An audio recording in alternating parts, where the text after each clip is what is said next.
오늘 하나님께서 우리에게 주신 말씀은 마태복음 15장 4절에서 8절입니다. 마태복음 15장 4절에서 8절, 신약성경 24쪽입니다. 이 계시의 말씀을 봉독할 때에 살아계신 하나님의 음성을 들으실 수 있기를 바랍니다. 하나님이 이르셨으되 내 부모를 공경하라 하시고 또 아버지나 어머니를 비방하는 자는 반드시 죽임을 당하리라 하셨거늘 너희는 이르되 누구든지 아버지에게나 어머니에게 말하기를 내가 드려 유익하게 할 것이 하나님께 드림이 되었다고 하기만 하면 그 부모를 공경할 것이 없다 하여 너희의 전통으로 하나님의 말씀을 폐하는도다. 외식하는 자들아, 이사야가 너희에게 관하여 잘 예언하였도다. 일러스되 이 백성이 입술로는 나를 공경하되 마음은 내게서 멀었도다. 아멘. 오늘은 잘 사는 방법을 가르쳐 줬는데 안 하는 사람, 이런 제목으로 말씀을 전하겠습니다. 자, 우리 옆 사람과 인사하겠습니다. 자, 사랑합니다. 축복합니다.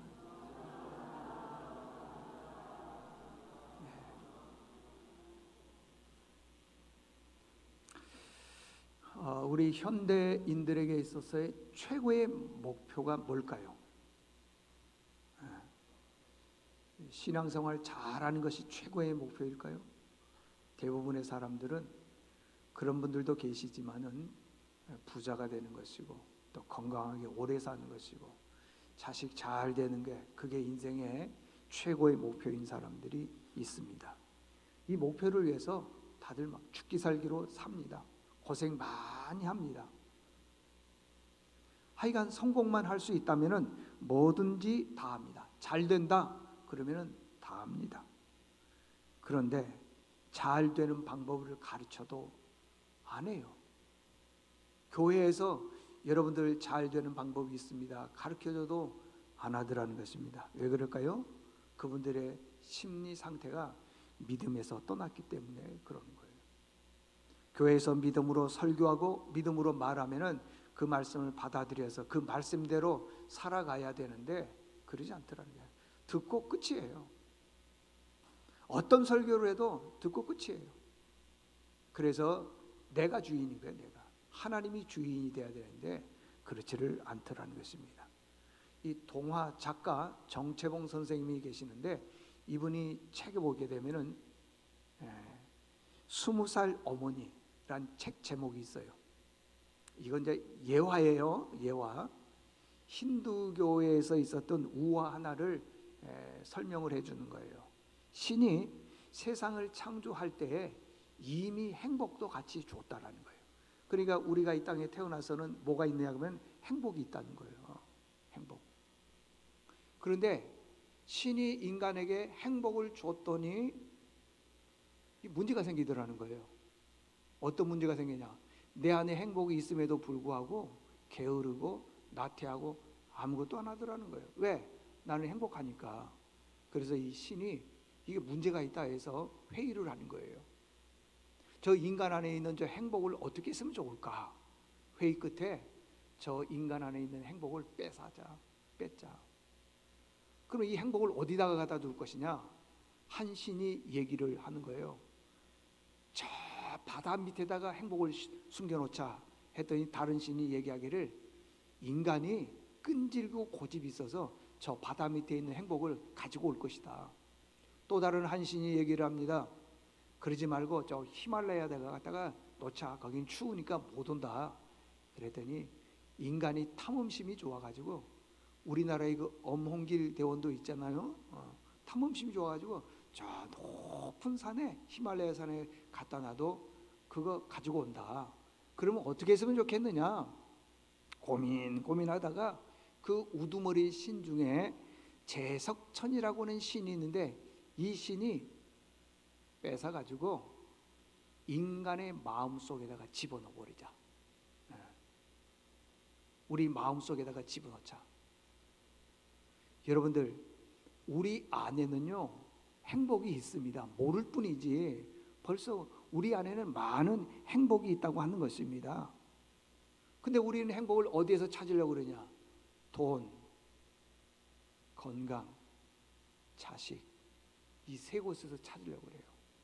돈이 많으면 행복하고, 자식이 잘 되면 행복하고, 내가 건강하면 행복하고, 그럴 거라고 생각하고 있는데, 여러분들 오해하지 마세요. 우리 인간은요 다 병들게 되어 있어요. 여기 계신 분들 중에 안 아프신 분 없을걸요? 병원에 안 가보신 분 없을 거예요? 다들 병원에 가셨을 거예요. 안 아플 수가 없습니다. 자식 때문에 근심 걱정 안 해본 적 없을 것입니다. 다 있습니다. 행복을 어디에서 찾아야 되느냐? 어제 저녁 9시 뉴스에 행복에 대해서 연세대학교의 서은국 교수님이 설명해 준 게 있어요. 세계 OECD 국가가 141개 국가가 있는데 그 중에 행복 지수로 보게 되면은 우리나라도 OECD 국가에 들어가 있으니까 1위부터 쭉 매기는데 우리나라가 54위랍니다. 우리나라의 경제적 성장률은 어느 정도냐? 세계 11위. 대부분의 나라들은요 경제 성장과 행복 지수가 거의 비슷하답니다. 그러니까 세계에서 가장 부자 나라가 어느 나라다 그러면 그 나라가 행복 지수가 1위라는 거예요. 근데 왜 우리나라는 경제 지수가 세계 11위인데 행복 지수는 54위냐는 거예요. 이유가 뭐냐? 이 서은국 교수님은 이렇게 얘기를 해요. 자유에 있다. 자유. 엉뚱한 자유라 그러죠. 이렇답니다.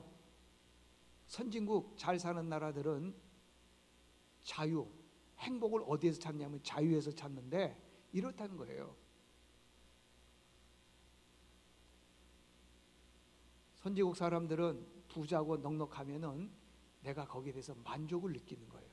이 시간적인 만족보다는 이 내 마음속에 만족을 느끼는 거예요. 만족. 아, 그래. 이 정도면 됐지. 근데 우리 한국 사람들은 욕심이 얼마나 많은지 아무리 부를 채우려고 해도요 끝이 없어요. 끝이 없어요. 자식도 키우는데요 이 정도 키웠으면 됐지. 그런데 다른 사람의 자녀들이 잘 되면은요 그 꼴을 못 봐. 내 자녀가 그렇게 돼야 되는데 내 자녀가 그 욕심이 끝이 없다는 거예요. 그래서 행복하지 않대요. 다른 것 때문에 물질이 없고 돈이 없고. 여러분들 세계에서요 우리나라만큼 잘 사는 나라가 그렇게 많지가 않다니까요. 여러분들 저 잘 사는 나라도 가보면은요 차를 보면은 다 검소해요. 근데 우리나라는요 빚을 내서라도 내가 가난해도 그렇게 산다는 거예요. 허실이 많습니다. 허실. 그걸 행복이라고 생각하고 있는데 그렇지 않다고 하는 것입니다.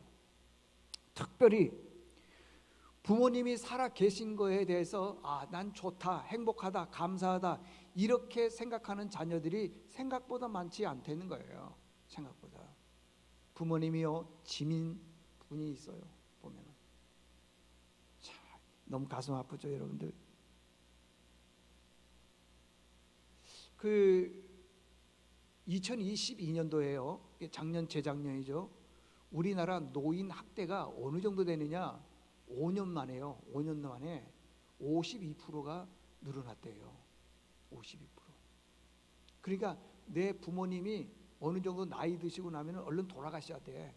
그게 자식들에게는 행복이라는 거예요. 너무 가슴 아픈 일이에요.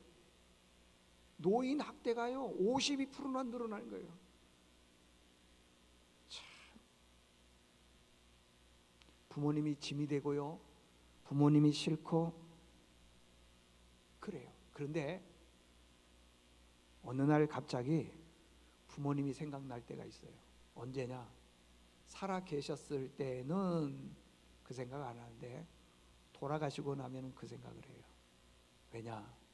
내가 이 땅에 살아가다가 힘들고 어렵고 고난스러운 일이 있을 때에는 부모님이 항상 전화해 주거든요. 어떠냐 그러거든요. 근데 그때는 귀찮은 거예요. 근데 부모님은 항상 나를 위로해 주시는 분이에요. 내 편이 되어 주시고 나를 위해서 기도해 주신 그런 분이에요. 그런데 그런 분이 없어. 내가 억울한 일 당했을 때에 누군가가 하소연할 수 없어요. 그때는 우리 어머님이 알았을 때는 내가 그 얘기를 다 했을 때 위로도 받고 그런데, 이제는 부모님이 계시지 않기 때문에 어디에다가 위로받을 곳이 없어요. 그때 부모님에게 좀 잘해 드릴 걸, 여러분 소용없어요. 소용없습니다.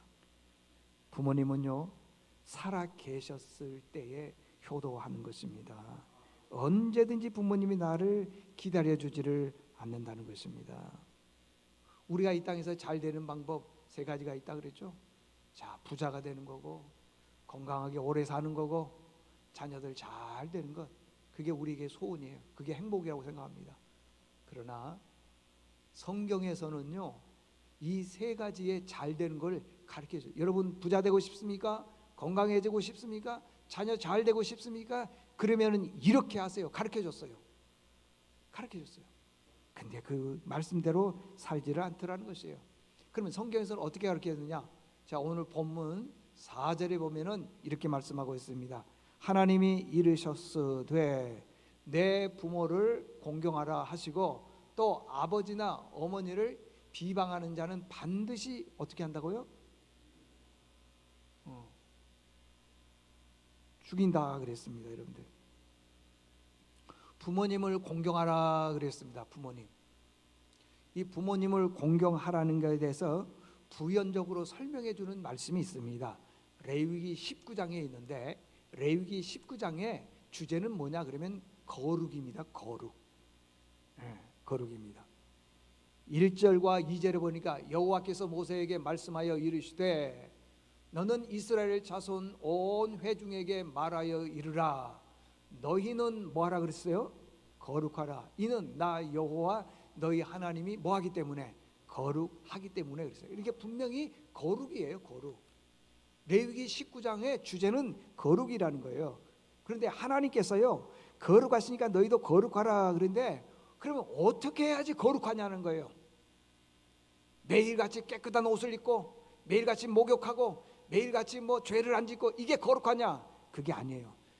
이 1절에서부터 37절까지 거룩의 지침을 쭉 설명해. 이렇게 해야지 거룩하다, 이렇게 해야지 거룩하다, 거룩을 쭉 그 지침을 설명해 주는데, 3절에 보게 되면은 이런 말씀이 있습니다.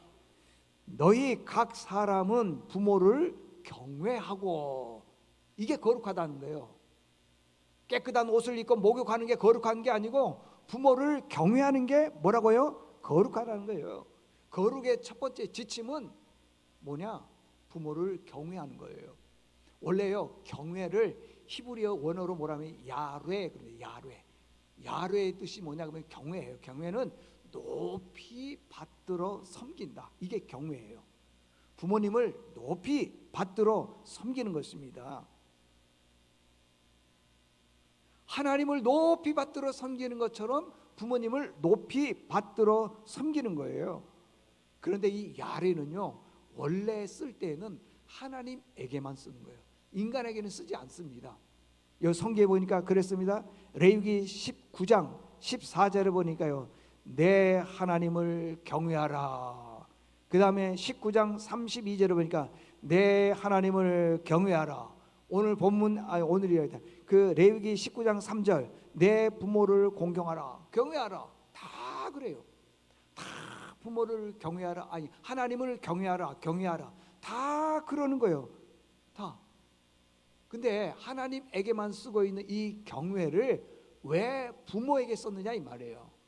하나님을 높이 받들어 섬기는 것처럼 부모를 어떻게 해야 된다고요? 높이 받들어 섬겨야 된다는 것입니다. 근데 우리는요, 지금 어버이날이다, 5월 8일이 어버이날이다 하면은 어머님에게 카네이션 갖다가 달아드리고 식사 대접하고, 또 조금 있는 분들은 뭐 선물이나 뭐 용돈 드리고 그걸로 이제 끝이에요. 이게 다음 5월 8일까지 부모님들은 쫄쫄 굶어. 다음까지는.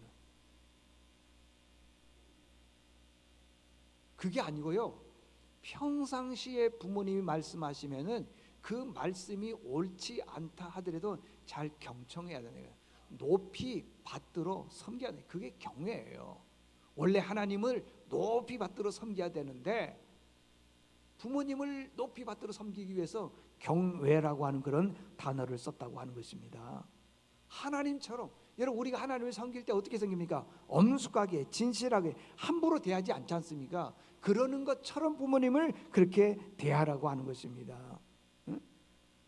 아까도 말씀드렸지만은요, 2022년도에 노인 학대를 봤더니 52%. 여기 혹시 30대 40대 되신 분들 계세요? 30대 40대. 여러분들이 이제 한 70대면은요 노인 학대가 이제 더 많아져. 그래가지고 이 젊은 사람들이, 그 자녀들이 얼마나 그냥 부모님 함부로 대했는지 틀리하고 다니는 분들이 많을 거예요 아마. 지금은 안녕하십니까 이렇게 인사하지만은요 30년 지나고 나면 어떻게 인사한 줄 아세요? 자네의 틀리는 안녕한가? 또 그렇게 물어볼 거예요. 자네의 허리는 아직도 아작이 안 났는가? 진짜라니까 여러분들. 아니 노인 학대가 갈수록 줄어들어야 되는데 갈수록 노인 학대가 늘어난다니까요 여러분들. 옛날에 어떻습니까? 우리나라가 동방 예의지국이라 해서 얼마나 예를 갖추었는지 모릅니다. 그런데 지금은 그렇지 않아요. 우리나라 개화기 때 캐나다에 선교사님이 우리나라에 선교를 왔습니다. 아우 개화기 때 우리나라를 보니까 너무 못 사는 거예요. 가난하는 거예요. 옷도 보니까요 여기저기 남루에 구멍이 다 떨어졌고요, 세수도 씻지도 않고 몸에서 냄새가 많이 납니다.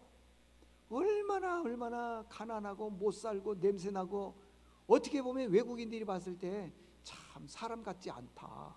그런데요 이 대한민국에서 가만히 보니까 부모를 얼마나 공경하는지요.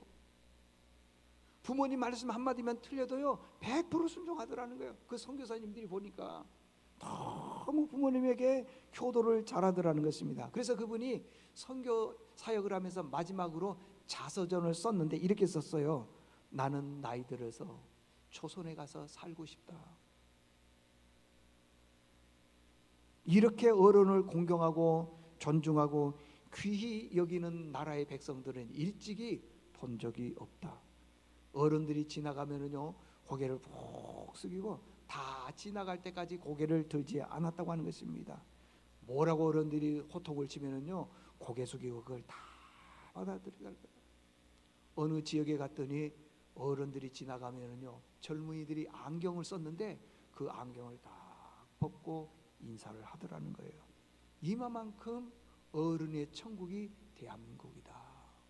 나는 나중에 늙어서 대한민국에 가서 살고 싶다. 어른 공경의 천국이다. 근데 지금 그렇습니까? 우리나라에 보면은 20대 조그마한 그 젊은이들이요 할아버지 되신 분들을 갖다가 2단 옆차기로 날리는 나라가 우리나라예요. 뭐 전철역에서 버스칸에서 주변에서 연세 드신 분들 아파트 안에서 얼마든지 그런 것들을 많이 보는 나라가 되어버렸다는 거예요. 어쩌다 이렇게 되어버린지 모르겠어요. 누가 그랬어요? 누가 이렇게 교육했어요? 내가 그런 거예요. 내가 그런 거라는 것이에요. 디모데전서 5장 4절 보니까 만일 어떤 과부에게, 남편이 없습니다, 과부에게 자녀나 손자들이 있거든 그들로 먼저 자기 집에서 효를 행하게 하여 부모에게 보답하기를 배우게 하라. 이것이 하나님 앞에 받으실 만한 것이니라. 잘 보십시오. 여러분들 집에서 효를 가르치는 거예요. 그래서 그걸 가지고 보답을 한대요. 보답은 사전적인 의미로 보게 되면은 남의 호의, 은혜 이런 걸 갚는 거예요. 보답은 남으로부터 이게 많은 것 사랑을 받았다면 그걸 갚는 거예요. 호의를 받았다면은 갚는 거예요. 갚는 겁니다, 여러분들. 이런 분들 봤습니까? 사업을 하다가 많이 어렵습니다. 그런데 누군가가 좀 재정적으로 넉넉한데 그분에게 찾아가서 사정을 하는 거예요. 나에게 이번에 기회를 한번 주십시오. 내가 돈을 빌려주면 1년 후에 꼭 갚겠습니다. 도와주십시오. 사정을 하는 거예요. 근데 그분이 여러 가지 정황을 보니까 안타깝거든요. 그래서 돈을 빌려줬어요. 그래서 그 돈을 받아서 열심히 사업을 했는데 그만 하나님께서 복을 주셨는지 잘 됐어요. 그리고 1년 후에 그 빚을 갚으려고 할 때 이 빚을 갚는 사람이 이런 자세로 빚을 갚습니까?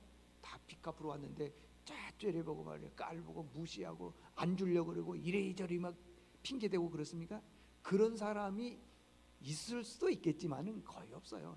99%는요 다 이렇게 얘기를 한 것입니다. 당신이 내 생명의 은인입니다. 당신이 그때 당시 나에게 돈을 빌려주지 않았다면 나는 실패자요 낙오자요 부도났고 빚더미에 있는 사람입니다. 당신의 그 도움의 손길이 나를 오늘 살렸습니다. 그렇게 말할 거예요. 똑같은 거예요 여러분들. 부모 공경도 똑같다고 여러분들. 지금 내가 이 자리에 있는 것은 우리 부모님이 나에게 많은 헌신과 수고와 희생이 있었기 때문에 오늘 내가 이 자리에 있는 거예요. 있는 거예요. 부모님의 헌신과 희생이 아니었다면은 우리는 오늘 이 자리에 있을 수 없어요. 우리 부모님은 나를 위해서 얼마나 애를 써주시고 희생하고 헌신했는지를 몰라요. 여러분 우리 부모님의 목숨은요 나를 위해서 내놓은 순교자예요. 순교자. 잊지 마십시오 여러분들. 우리 부모님의 생명은 어찌저리 명익이나 아니에요. 나를 위해서 내놓은 순교자의 목숨이라는 걸 잊어서는 안 돼요. 오늘 일부 예배 때 설교하는데 보니까 많은 분들이 우시더라고요. 보니까 근데 그분들이 다 연세가 많으신 분들이야. 부모님 다 돌아가셨어요. 왜 그러게요? 돌아가시고 난 다음에 효도하려고 하면은 그건 옳지 않다고 하는 것입니다. 살아 계셨을 때 부모님이 뭐라고 말씀하시면은요 자기 생각하고 맞지 않다고 해서요 잔소리하고 무시하고. 요즘에는요 워낙 많은 그 컴퓨터 AI가 발달돼서 식당에 가게 되면은 옛날에는 어떻게 했어요? 그 서빙하시는 분이 와서 뭐 드실래요? 뭐 할래요? 이렇게 하잖아요. 그런데 지금은 그렇지 않아요. 지금은 전부 다 태블릿 그 PC 같은 거 있잖아요. 그걸로 다 주문을 하는 거예요. 뭐 언제 해봤어야지. 저도 그렇게 많이 못 해봤어요. 더듬더듬 할 때가 있어요. 그럼 어떻습니까? 요즘에는 뭐 컴퓨터 이런 거에 익숙해 있는 젊은이들이 핀잔 주는 경우도 있다는 거예요. 그게 옳지 않아요. 부모 세대는 그런 게 없었다고 해요 여러분들. 없었어요. 여러분 짐승은요 태어나게 되면은 단 1분 2분 내에 일어나서 걷습니다. 만약에 일어나서 걷지 못하면은 사나운 짐승에게 잡혀서 죽습니다. 저기 아프리카 가면은 세렝게티 평원에 있는데 거기 누우떼가 100만 마리가 넘습니다. 그 누우떼들이요 새끼를 낳으면은 그 새끼가 낳자마자 바로 일어나요. 조금 있다가 1, 2분도 안 돼서 막 뛰기 시작을 하는 거예요. 그렇게 안 하면은 죽어요. 그 주변에는 사나운 사자들이 얼마나 많은지 몰라요. 아니 여러분들 누 새끼가 딱 태어나서 1년 동안 못 일어난다면 어떻게 될까요? 다 죽지요. 근데요 1분 안에 다 일어나요. 1분이 뭡니까? 몇 초 안에 다 일어나요. 그리고 막 뛰기 시작을 하고요. 순한 풀 뜯어먹고 어머니 젖 먹고 해서 막 크는 거예요. 근데 사람은 어떻습니까? 태어난 지 1분 만에 일어나요? 어떤 아이들은 1년이 가도 못 일어나. 말도 못해. 뭐 어떤 아이들은 초등학교 들어갈 때까지 저녁에 소변을 못 가리는 아이들도 있잖아요. 뭐 지도 그린다 그런 거 있잖아요. 그렇게 정성을 다해서 키우는 거예요. 여러분들 뒷바라지 하기가 얼마나 어려운 줄 아세요 자녀들? 근데 뒷바라지 다 해주는 거예요. 그래서 오늘 우리가 있는 거예요. 그 부모님에 대한 은혜를 절대 잊어서는 안 되는 겁니다. 저는요 일생을 살면서 싸우거나 술 담배 하거나 뭐 하거나 일해본 적이 없어요. 평생 저는 신앙생활하면서 어떻게 보면은 부모님 보기에 걱정을 많이 끼쳐드리지 않았을 수도 있을 것입니다. 근데 부모님이 돌아가시니까요, 그렇게 많이 울었어요. 우는 이유가 뭐냐? 내가 불효를 했거든요. 나쁜 짓은 안 했지만은 아들이 목사니까 어머니 아버지가 어떻게 했어요? 말 한마디도 못하고 평생 자식을 위해서 기도만 하는 거예요. 그렇다고 해서 목사가 무슨 시간이 있어서 부모님에게 효도하거나 재정적으로 넉넉해서 부모님이 잘해드리냐, 그런 것도 못했어요. 그래서 평생 후회가 되는 거예요. 평생. 우리 교회도 목사님 2분 계시죠? 부모님께 잘하세요. 잘하십시오. 참, 목사는요, 목사가 되고 나면 그 부모님은 꼭 죄인 같아요. 어디 가서 말도 못하고. 그래, 참 많이 후회가 돼요. 살아 계셨을 때 조금 좀 식사 대접도 해드리고 조금 좀 더 같이 좀 있었으면 좋았을 걸. 저희 집에 살면서 거의 저희가 모시는 게 아니라 부모님이 저희를 모셨어. 그게 너무 가슴이 아픈 거예요. 하인처럼 산 거예요. 여러분들 혹시 여기 계신 여러분들 중에 부모님이 아직도 살아 계십니까? 잘하십시오. 잘하십시오. 성경에 보면은 그래요. 에베소서 3장 1, 2, 3절에 보게 되면 부모를 공경하면은 땅에서 잘 되고 장수한답니다. 우리 목표가 그거잖아요. 잘 되는 거, 부자 되는 거, 오래 사는 것이지 않습니까? 근데 부모 공경하면 그런 되는 거예요. 앞으로 여러분들 꼭 잊지 마십시오. 부모 공경하면 하나님 복 주신다는 것을 기억하면서 부모에게 잘할 수 있는 여러분 될 수 있기를 바랍니다. 하나님 아버지, 우리가 오늘 이 땅에 있게 된 것은 우리에게 헌신을 다하고 희생하신 부모님이 계셨기 때문에 그렇습니다. 우리는 우리 자녀들만을 위해서 목숨을 겁니다. 희생합니다. 헌신합니다. 근데 부모님에 대해서는 아주 관심도 없는 그런 교인들이 있습니다. 이 시간에 저희들이 말씀을 들었사오니 자식들에게 한 사랑 반만 할 수 있도록 도와주십시오. 그래서 부모 공경 잘해서 하나님으로부터 받는 큰 축복을 받는 믿음의 식구들 다 되게 도와주시옵소서. 예수님의 이름으로 기도드리옵나이다. 아멘.